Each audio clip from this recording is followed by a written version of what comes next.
On today's episode of The Glue Guys, we're back, Brian. Brian, we're back. We're back. It feels amazing. I'm feeling nervous. Oh my god, I got the jitters. I'm jittering. Let's get into the show. Forget this intro. Get in there. Let's get going.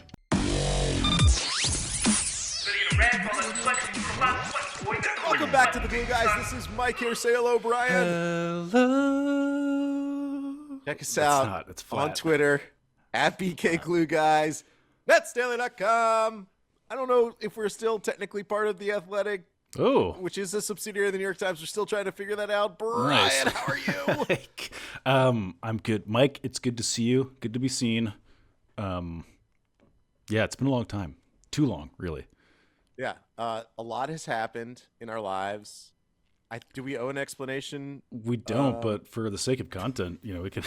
There isn't really an explanation. What is the explanation? Yeah, it's kind of lame that we don't have like a true explanation for why we didn't pod. We just didn't, the mood didn't strike us. Life got busy. And how many times would you really want us to talk about Damian Lillard to the Brooklyn Nets? Darius Bazley, I'm going Mike. to talk about today. Darius Brian. Bazley, huge pickup. Huge pickup. There's so much, I will say, thank you all for your kind tweets wondering if we've been fired, if we've been killed, if we retired. There's some of you who said, are you starting a Washington Wizards podcast? Go to hell. Yeah. You started farming that kind of those reactions over time. Like once you realized there was an appetite for like, where's Mike? You're like, oh, I want people to be asking, where's Mike all the time. I love that you identified that. Yeah. Again, I just want people to know Brian has no role in our social media account for the most part. I run the Discord. I'm the Discord community manager. Okay. But Brian, I just want you to know that if I ever tweet anything that gets me, it's cancelable. We're both moved down. I know. I'm going to say that we co-manage that account. Do you think I don't know that? Yeah. No, that's why I keep an eye on the situation. Yeah. It's woke America. It's ruining the country. I'm excited to be back. Brian and I have been clawing at the door. I can't talk about. Brian has new doors. I don't know how much. I moved to New Jersey. I'm in New Jersey now, everybody. Brian's trying to get ahead of the Nets moving back to the Meadowlands in 8 years. Yeah. Wow. So that's because congestion pricing is going to ruin New York City. Another topical. Look, Brian, I'm firing out. There's so many topics. Did you know Eric Adams is a Freemason? That he got inducted as a Freemason. I saw that on the But isn't Twitters. Freemasonry nowadays just like kind of like a Toastmasters thing? Like what are they really into? Yeah, I don't think there's. I mean, they didn't allow women for a long time, so that's like not a great. I feel like the Freemason it's like a potluck dinner once a month kind of situation now. That's what I think it is. It actually sounds awful. I'll be honest. Potluck dinner, there's a tremendous amount of pressure. I never live up to the moment. Are you familiar with the perpetual stew phenomenon?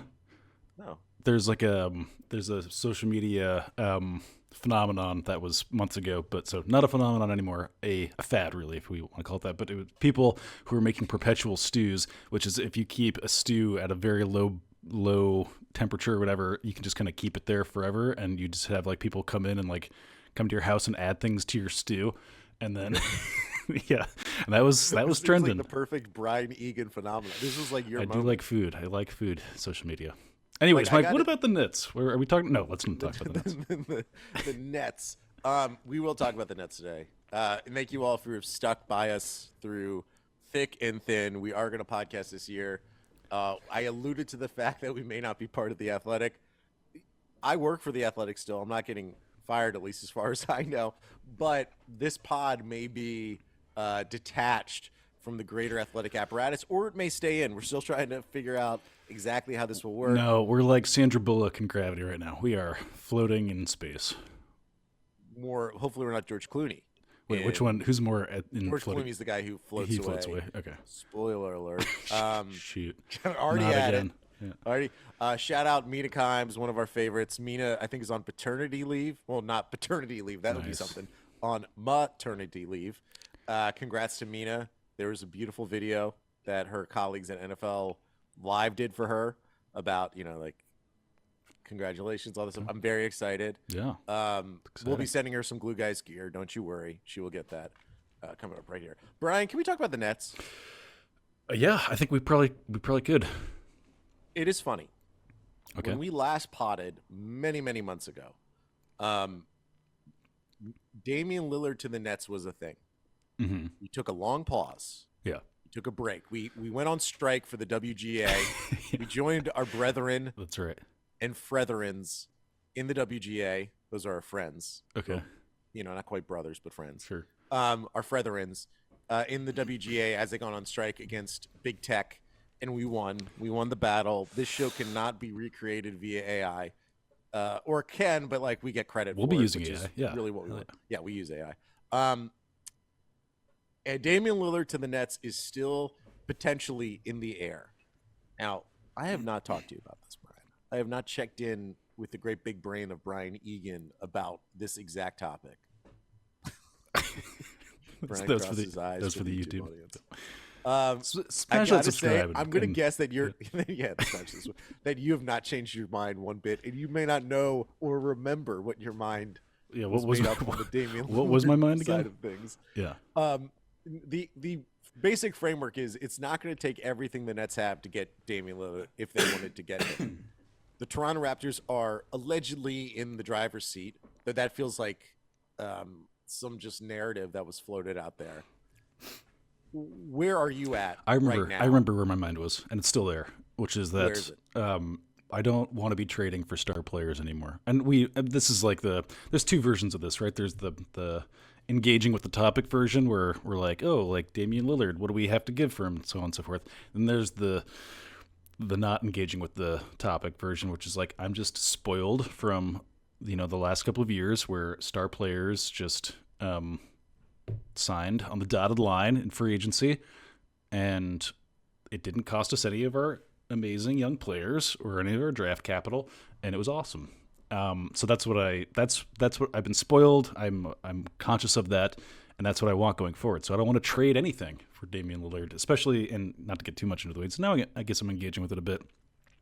I'm of the camp that the Damian Lillard trade doesn't put us into that, super obvious championship contender conversation. It maybe gets us a little bit further along, but I don't know. Yeah, it doesn't put us in the championship conversation. It does elevate us a tier, and I do think there's something that's happened in the psychology of the NBA fan that they forget how good Damian Lillard is because Portland hasn't been all that great recently. This trade saga has gone on for so long, and you've heard the arguments that he's not worth Tyler Hero and 2 first-round picks or whatever the trade is the Miami Heat have laid out for Damian Lillard.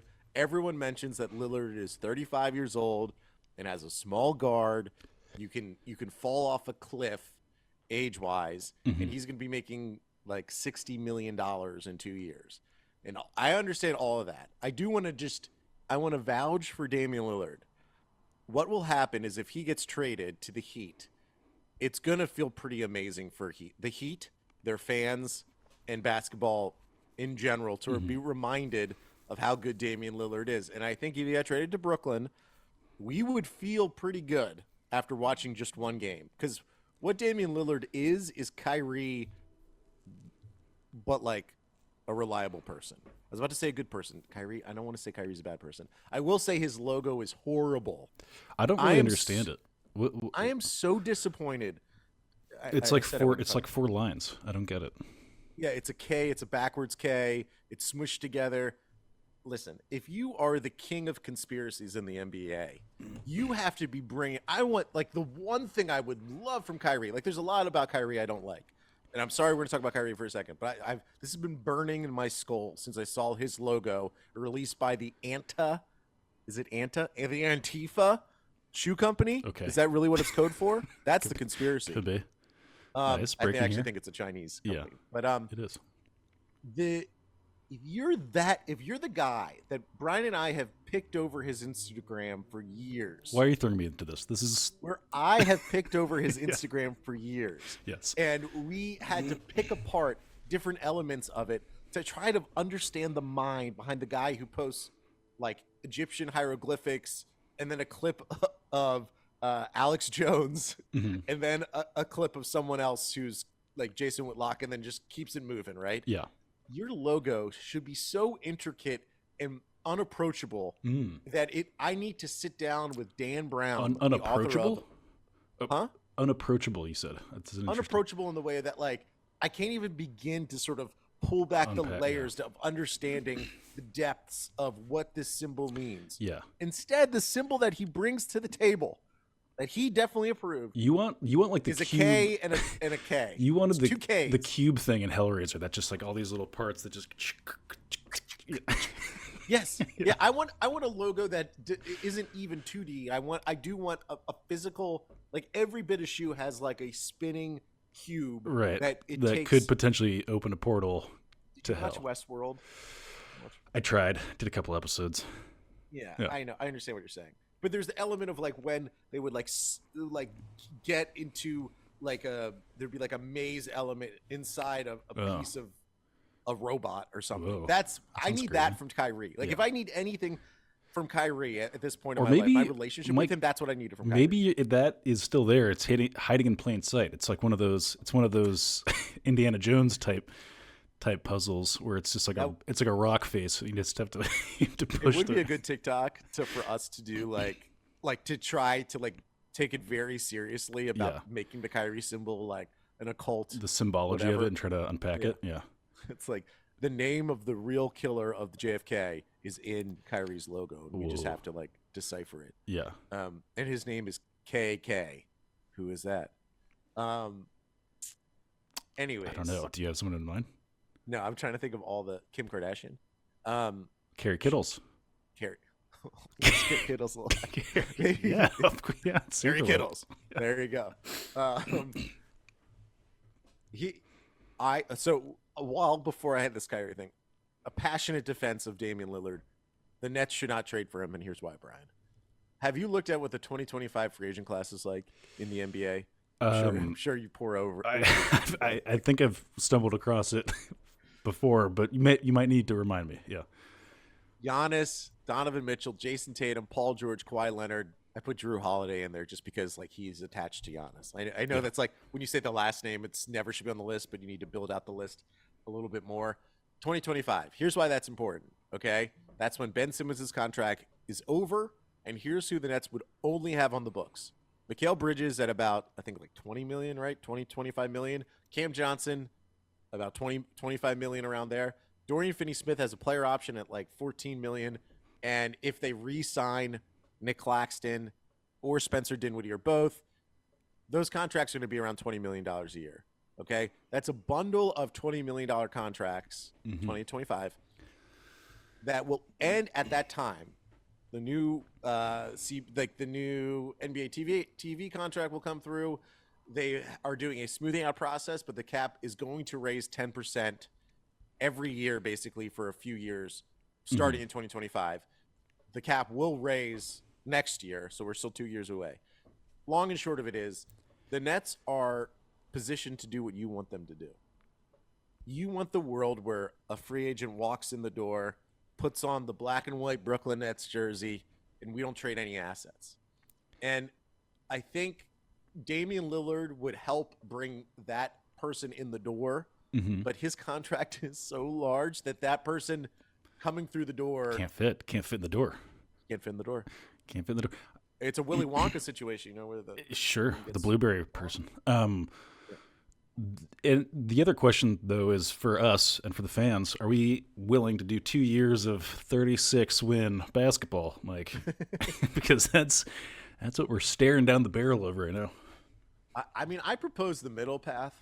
Like, I've been – I don't know what the Bulls are doing, but I've been obsessed with DeMar DeRozan coming to this team. He's on a shorter-term contract. Yeah, he's older, but he is the type of guy who, like, he can prop up – not that he's done this much with the Bulls, admittedly, but he can prop up a team. He's exactly what this team needs, like just a scoring bro. Yeah. Right? DeMar has one. Listen to this. He's an expiring contract at $28.6 million.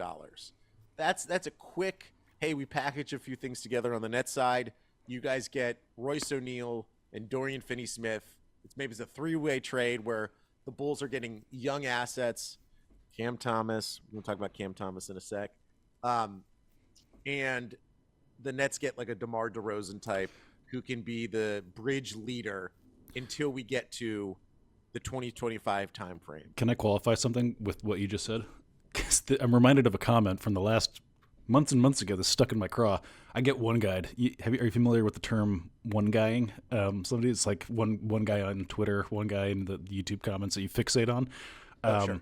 So there was one guy in the YouTube comments, and you had this take last time. I remember it's a great take. It's an amazing take, and but he digested it as this guy thinks DeMar DeRozan's better than Damian Lillard, and he doesn't want Dame, does want DeMar DeRozan. So Mike, why do you think DeMar DeRozan is better than Damian Lillard? I'm so happy that you remembered that comment from June. Yeah, The one I am a sicko. I'm a sick person.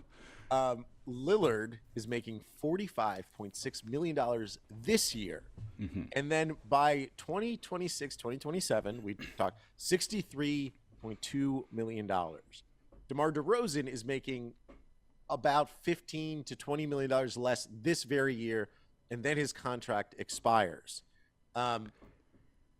So who's on a better deal? DeMar DeRozan. Like, DeMar DeRozan is not a massively better deal. Now, for the Nets, they're in this interesting position because I do think what's going to happen, and I hope it's going to happen. I hope Sy doesn't get, sort of like anxious, because I hear your point. Like, are we willing to sit like it's all well and good in preseason to be like, I support a long-term bill for 2 years, right? Yeah, that's my own voice. I'm doing an impression of myself there. Okay. But are we really willing to sit through that basketball? Like, I'm going to get antsy in December, and I'm going to want to make a big trade. Like, yeah. I admit that, but I'm also an addict, and you don't listen to an addict on how to live your life. Yeah. Though. Anyways, well, once they're reformed, you do then, because they've been through it. Once they're reformed, then you can listen to them. Then you can listen to them. Not when they're in the throes of addiction. Like what's that guy's name who started the Fire Festival? Now he's out and starting his own Fire Festival again. And I trust him this time around, because the first time around, yeah, but now he's reformed. He went everyone who goes through the prison system is reformed, right, Brian? Yeah. Billy, what's his name? Billy something? Billy McFarland. Billy McFarland. He's starting a Fire Festival. And he's calling it Fire Festival? He's keeping the brand? He's calling it Fire Festival. How do you view that movie? Is it still a luxury festival, or has literally nothing about it has changed? He's just running it back. I think he's running it back. Okay. But people are signing up. I mean, to go film TikTok, to go like just be like in a scary, somewhat like desperate situation and film it for TikTok. It's not a bad business plan. I was just thinking, like, that's kind of a funny idea too. It's kind of like a open air escape room. Like, can you survive the geodesic tent for a week? Like, you should just get it. You should just be up front. Like, this is gonna be hell. That's so funny. Be hell, but like Snoop Dogg is gonna show up. I mean, there's like a weird sort of, not to get too meta on this, but like sort of just late stage capitalism effect here, where it's like you're a rich enough person that you want to like feel what it's like to be like a refugee in a geodesic tent for a week, and then you pay exorbitant fees to do it, and then film it, and then monetize it. This is like a George Saunders short story, Mike. Anyways, well, shout out to Billy McFarland. It's like social sadomasochism.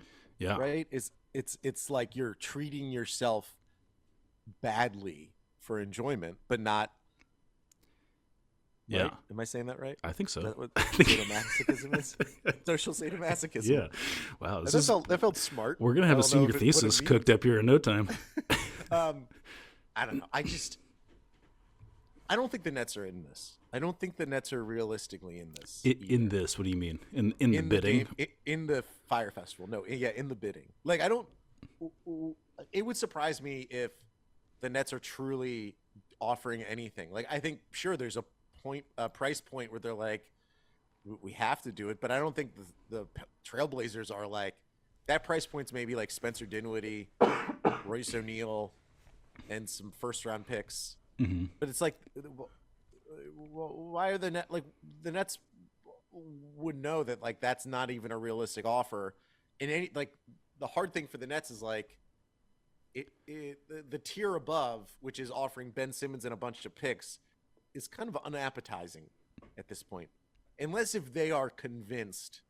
Because I'll touch on what Jacque Vaughn said about Ben, but unless they're fully convinced that Ben will never contribute to this team and they want to get him off the team right now before other teams find out the answer.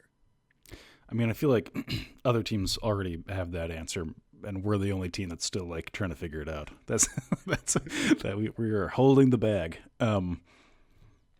Or maybe not. Maybe he'll surprise us. Well, Mike, I'm being tricked again, Brian. I'm being lulled into... Yeah, you are. You're taking the bait, which is fine. I mean, like, hey, it's fun to believe in things. I'm jealous of that position.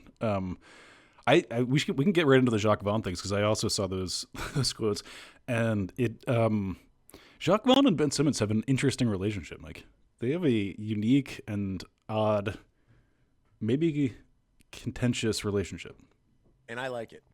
I love it. I love the way Jacque Vaughn's handling this. Absolutely. Yeah, Jacque's not. He's not wearing the kid gloves at the moment.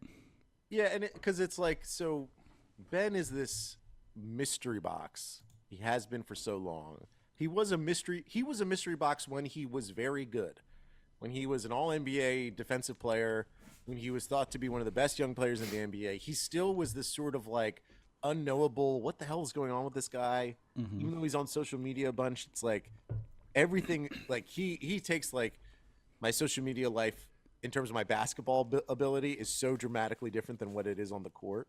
Like no one shoots more threes on social media than Ben Simmons. Unless, I mean, the threes on social media to real life ratio has to be the most skewed. We could crunch those numbers probably. Yeah, the person that's taken the most threes on social media and least comparatively in games. That's and good. Jacque, they spoke yesterday, Jacque and Sean Marks, and Jacque was like, "Hey, we have." I think he was like, "It's not an agreement. It's like an understanding or something." Was his phrasing, I believe. We have an expectation for Ben. So this is what Jacque said. I think our relationship is in such a good place right now because we've been able to talk through that moment of our lives where I expected him to do things that I've come to understand that physically he wasn't able to do. I think at that time, you kept hearing me talk about force and those things and how I wanted to play and so on. Now a revelation where I've seen the work he's put in, where he was at, and some of those things have been revealed to me. And I think that's why our relationship's in a really good place. But they talk about there's an agreement more so than a commitment. The agreement is if he's playing consistent at a high level, then our pictures, Ben's picture, Jacque's picture, look exactly the same, which is Ben Simmons would be point guard. Can I say something, Mike? Yes, please. I really relate to this because, there's new research out from sports scientists that suggest that you actually catch your breath faster when you put your hands on your knees and you breathe that way. And for as long as I can remember, when I was in high school sports, any sport I played, they were like, "Don't put your hands on your knees, like stand up and put your arms over your head." Not true. And they're asking me to do something that my body did not want to do, Mike. This blows my mind. I still, to this day, after I go for a run, I'm putting my arms up over my head like I'm a pterodactyl. Yeah. So you're telling me I'm doing it all wrong? Well, if you want to catch your breath faster, that's you want to get you want to put your hands on your knees. Apparently, that's usually when you're like fighting against the basic urges of your body. It's like there's a reason that your body wants to do something like that. I don't know the science behind it. That's not the science. That was not the body urges extend to. That was my own addendum to the science. The scientists have their own reasons. That was my editorial. I mean, that's essentially the Joe Rogan, the Joe Roganification of science, right? It's like there's Mike, scientific fact maybe, and then it's just like the Rogan effect on top of it. We're free agents, Mike, and so I'm going after that Rogan money. Right now. We did talk Kyrie, so we're available to talk about that. Yeah. I mean, how many times have you been yelled at? Get your hands off your knees. How many times? At least a dozen. That's a low number. That's a very low number over the span of your life. Yeah. Yeah, and you're right. It feels natural. It's what everyone wants to do. And so, in a lot of ways, I can relate to this Ben Simmons, Jacque Vaughn dynamic here. Because of that. I'm unclear of what the relationship is between hands on the knees Somebody was asking me to do something uncomfortable, and I didn't want to do it. And we were both playing sports at the time that was happening. That's the big connection. Yeah. Are you being lulled by Benjamin? Yeah, of course. I mean, I'd say I'm like 40% lulled. I'm really trying to keep my eye on the prize here and know that this is, a less likely scenario that he comes out and is, all-star level Ben Simmons. But I'm getting lulled. I'm sure. I'm of course getting lulled. I mean, he's the Beto O'Rourke of basketball. It's like that's the comparisons. Guy. Yeah. That's the guy. He's gonna pull it out in Texas, whether it's becoming governor, beating Ted Cruz as a senator. I see one speech and I'm like, wow, he just switched to Spanish during the speech. That blows my mind. Right. And then when it comes time to actually play the game, not what I want. It's not what I see. It's not the vision I saw in my brain. Yeah. And Ben, it's very unfair to Beto O'Rourke to compare him to Ben Simmons. It is a weird situation though at the and this is like back injuries are so crazy, it's hard to know what's real and what's not with them. But it is funny that like at the professional level, Jacque Vaughn is like the coach in Hoop Dreams or whatever, just like grinding Ben Simmons into dust. Except he didn't play it. I know, but he was just mean to him, which I again appreciate. Talk about the mystery box. We, like when Jacque was talking yesterday, he said, "This is simple. Ben is playing 5-on-5, no restrictions. He's good to go for training camp." I love that because so much again of Ben Simmons was like, he's playing 3-on-2, but with restrictions. Like, what does that mean? What could 3-on-2 with restrictions mean? And then there's the Instagram videos of him shooting threes and working with like Dan Marley on how to shoot threes. Yeah. And it's like, okay, so why doesn't he shoot him in the games? And then when you ask him he's like, well, I'm trying to do what's best for the team, and me shooting threes isn't. I'm like, yeah, but it is. Like, if you could do it, that's dramatically better for the team than what you do, which is, if we remind people what his shot chart was for the Brooklyn Nets, it was that blue area, which is the paint. It was that. Mm-hmm. And anything outside of that was just an X, and it wasn't very far from the paint. But I'm getting lulled, whether it's LOL'd or LULL. Getting whether I'm laughing out loud or is that not good? Anyways, your face was like, Mike, roll it back. That's good stuff. That's good content. This is like the galaxy brain on Ben right now. This is the moment to trade him because this is always the peak of Ben Simmons' year, right before training camp.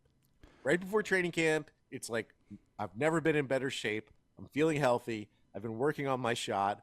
You've seen the Instagram videos of me hitting jumpers, receiving passes, and hitting threes. This is the time, because what will typically happen is he will not do that when he plays basketball. That he will arrive at training camp, he'll probably get a hamstring injury at some point, and then we'll just coast into nothingness. I hope that's not the case, because this team could be so fun if Ben Simmons is I will say center Ben Simmons is dead. I will never bring up the idea that Ben Simmons should be a center. Well, because defensively he cannot play center. Okay. He just can't. He's not, and it's the worst use of his talent. He is a perimeter defender extraordinaire when he's healthy. He's not a center. Just because he's tall doesn't mean he's a center. Don't profile him that way, Brian. Don't you dare. That's my bad. Sorry. Don't you dare do that. Sorry. And yeah, sure. Am I excited about the idea of the Kraken-like defense of Ben Simmons, Mikal Bridges, Cam Johnson, Dorian Finney-Smith? Dinwiddie's not a bad defender. Nic Claxton.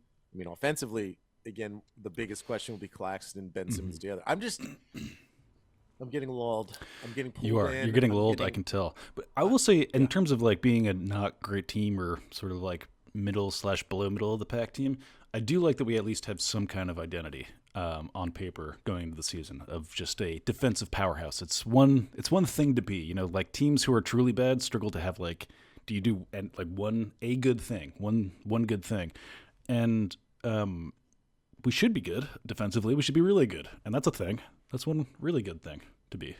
And it's a good defensive team that is flexible against almost every team, right? It's like Nic Claxton is the best switching big man just about in the NBA. He's maybe not the greatest like guarding Jokic type, but nobody really guards Jokic or Embiid all that well anyways. What Nic Claxton does really great as a center is he can switch on to anyone, and he is a deterrent at the rim. That's the two best abilities right now for a defensive center. Bridges is probably going to be on the dream team. Wait, how do you say three in French? Un, deux, trois? Patois.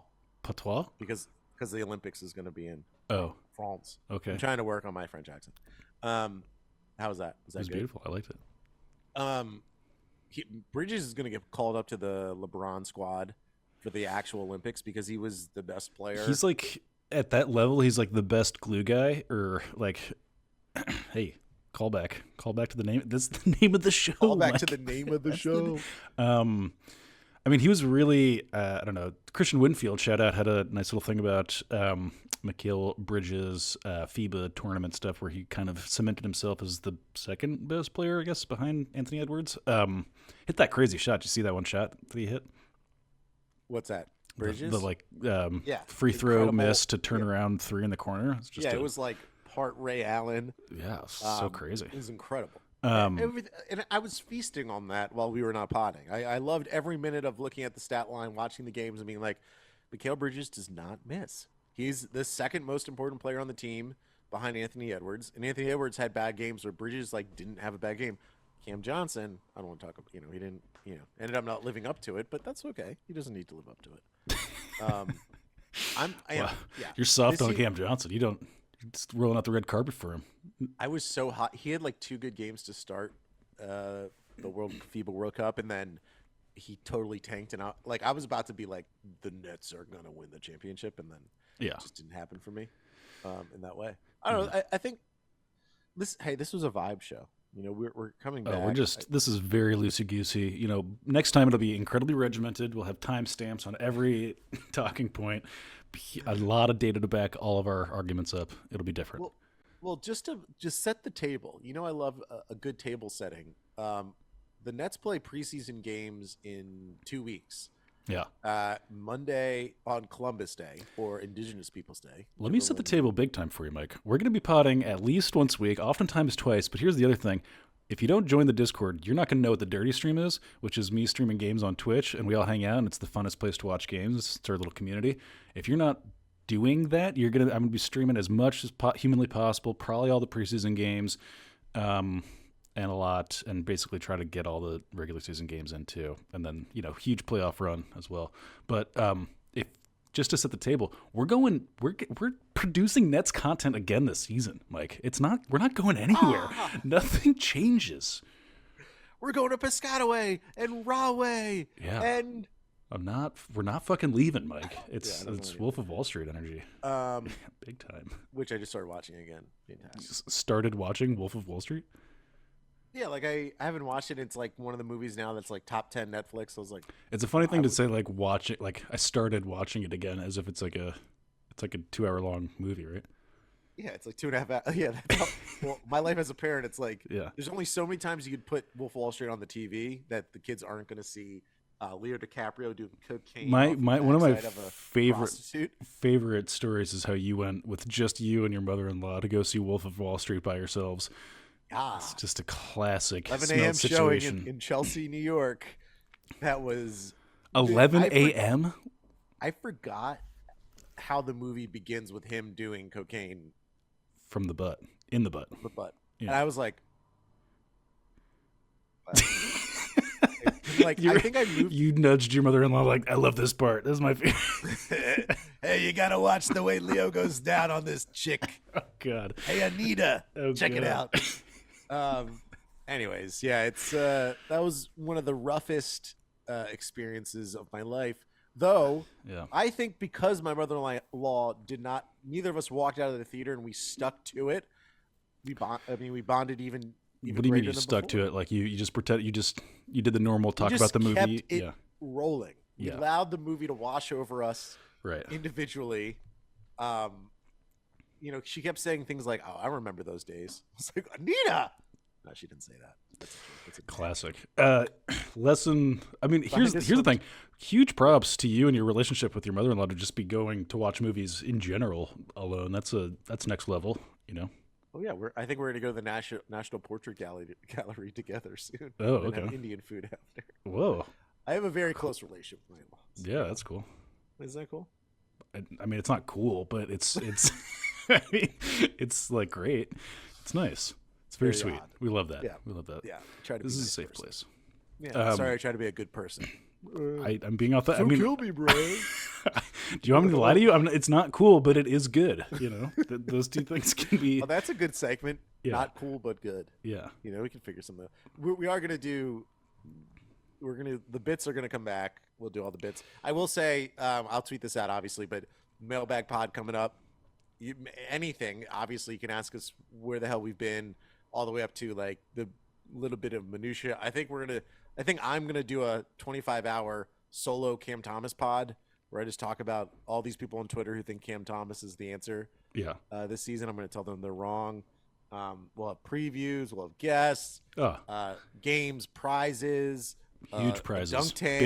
Big money this season. Prizes. Big money. We're gonna trot out. The machine that it's like a tube you sit in with that they blow money up at you. That's get sticky with Mickey and win cash for free. That's that's sometimes a way that when Mike calls me, I'll say get sticky with Mickey because people call Mike Mickey in his personal life. That's from Matilda. Yes. Get sticky with Mickey and win cash for free. Anyways, Mike, get us out of here. That's from Matilda? Yeah, it's from that's Danny DeVito's, like when they're watching TV and oh yeah. Not cool but good, Mike. Check us out on Twitter. Yeah, Matilda references really fucking rock the demo. Right. Check us out on Twitter at BKGlueGuys, netsdaily.com. We are still on Nets Daily and Discord.gg/glue guys. Again, you are going to miss out if you are not part of that extended community. This is what you're seeing here is just the tip of the iceberg. It goes deep. So get in there. Yeah, Twitter's a cesspool and Discord is paradise. Paradise. All right, Paradise Lost and Found. Brian. Mike, thanks for having me.